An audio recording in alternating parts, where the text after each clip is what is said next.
habari, karibuni DDF Herbal Clinic. Mbele Dr. Juliet Njau. Leo nitapenda kuongelea ugonjwa unaitwa asthma ama pumu.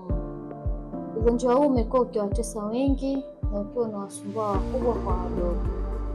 Ugonjwa huu unasababishwa na inflammation, ukosefu wa oxygen katika mirija ya hewa. Ugonjwa huu unawapata watoto na unawapata watu wazima.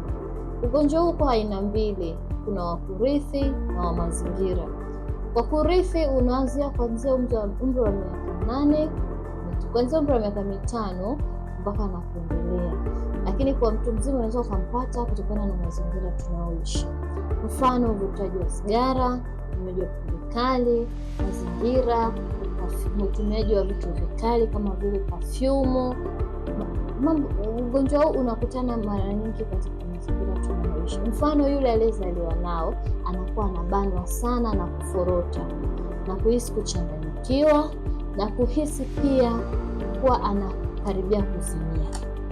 Kuna mwingine anafenti kabisa na kuna mwingine anakaribia. Ukisema kukaribia anamaanisha nini? Anakuwa anaishiwa nguvu, oksijeni inakuwa ni ndogo, mzunguko wa damu unakuwa mdogo katika mapafu.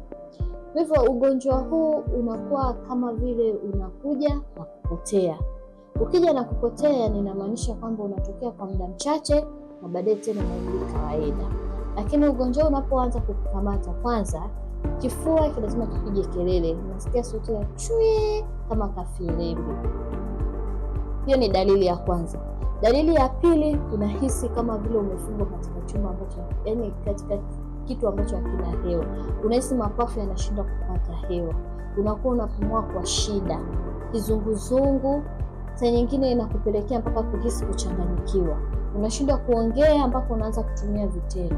Mfano, unaongea kwa kutumia mdomo, unaongea kwa kutumia vidole kwa ishara. Ugonjwa huu unapokukamata unakuwa na homa za usiku, unashindwa kulala, unatoka jasho jingi usiku, homa kali, na mwingine anaweza asipate homa lakini akawa analoa jasho. Na analoa jasho kwa sababu gani? Kwa sababu mzunguko wa damu unakuwa mdogo katika njia za mapafu.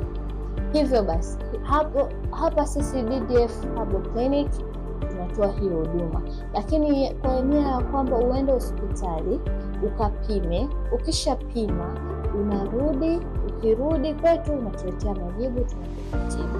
Karibuni DDF Herbal Clinic kwa tiba thabiti. Usije kwa kubahatisha, sema ninaenda kupata tiba, na tiba zetu ni gharama nafuu. Tunawakaribisha sana.